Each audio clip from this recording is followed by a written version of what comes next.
രാജാവാകുന്ന നിത്യസത്യവചനത്തിനായി ഞങ്ങൾ അങ്ങയെ സ്തുതിക്കുന്നു.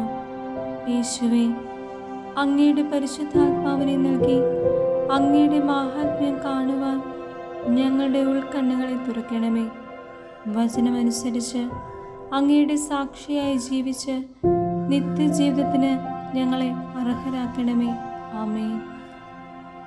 പൗലോസ്ലീഹ കൊറിന്തോസുകാർക്ക് എഴുതിയ 2-ാം ലേഖനം 7-ാം അധ്യായം 1 മുതൽ തിരുവചനങ്ങൾ.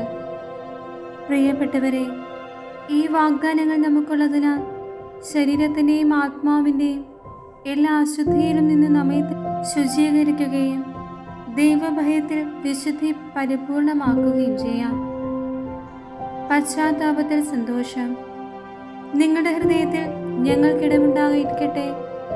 ഞങ്ങൾ ആരെയും ദ്രോഹിച്ചിട്ടില്ല, ആരെയും മുറിപ്പെടുത്തിയിട്ടുമില്ല, ആരെയും വഞ്ചിച്ചിട്ടില്ല. നിങ്ങളെ കുറ്റപ്പെടുത്താനല്ല ഞാനിത് പറയുന്നത്.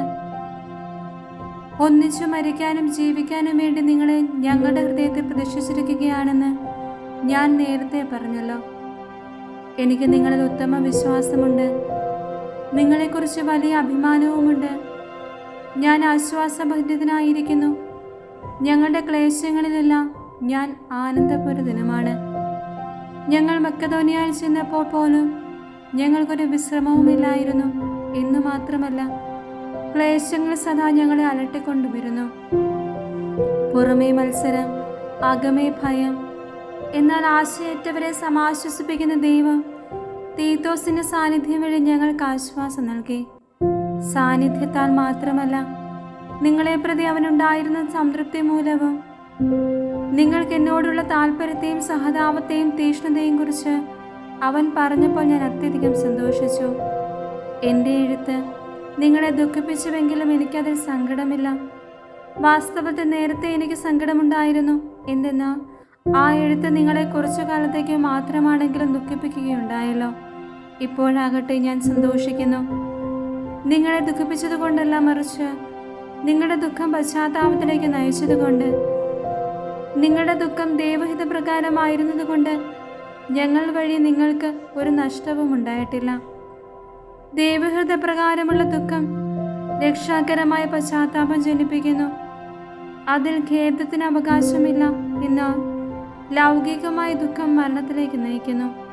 ദൈവികമായ ഈ ദുഃഖം എത്രയധികം ഉത്സാഹവും നിഷ്കളങ്കത തെളിയിക്കാനുള്ള താല്പര്യവും ധാർമ്മിക രോഷവും ഭയവും ആകാംക്ഷയും തീഷ്ണതയും നീതിവാഞ്ചയുമാണ് നിങ്ങളിലെല്ലാം ഉളവായിരിക്കുന്നത് എന്ന് മനസ്സിലാക്കുവിൻ.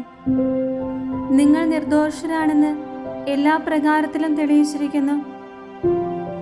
അപരാധം ചെയ്തവനെ പ്രതിയോ അപരാധത്തിന് ഇരയാവനെ പ്രതിയോ അല്ല ഞാൻ നിങ്ങൾക്ക് എഴുതിയത്. പ്രത്യുത ഞങ്ങളോട് നിങ്ങൾക്കുള്ള താല്പര്യം ദൈവസന്നിധിയിൽ വെളിപ്പെടേണ്ടതിനാണ്. തന്മൂലം ഞങ്ങൾക്ക് ആശ്വാസമായി. അതിനും പുറമെ തീത്തോസിന്റെ മനസ്സിന് നിങ്ങളെല്ലാവരും ആശ്വാസമേകിയതിൽ അവനുണ്ടായ സന്തോഷത്തെ ഓർത്തും ഞങ്ങൾ അത്യധികം സന്തോഷിച്ചു. നിങ്ങളെ പ്രശംസിച്ച് ഞാൻ അവനോട് ചിലത് സംസാരിച്ചുവെന്നതിൽ എനിക്ക് ലജ്ജിക്കേണ്ടി വന്നില്ല. ഞങ്ങൾ നിങ്ങളോട് പറഞ്ഞതെല്ലാം സത്യമായിരിക്കുന്നത് പോലെ തീത്തോസിനോട് ഞങ്ങൾ മേനി പറഞ്ഞതും സത്യമാണെന്ന് തെളിഞ്ഞിരിക്കുന്നു. നിങ്ങളെല്ലാവരുടെയും അനുസരണത്തെക്കുറിച്ചും ഭയത്തോടും വിറയലോടും കൂടെ നിങ്ങൾ അവനെ സ്വീകരിച്ചതിനെക്കുറിച്ചും ഓർക്കുമ്പോൾ അവൻ വികാരതരളിതനാകുന്നു. എനിക്ക് നിങ്ങളെ പരിപൂർണ വിശ്വാസമുള്ളതിനാൽ ഞാൻ സന്തോഷിക്കുന്നു.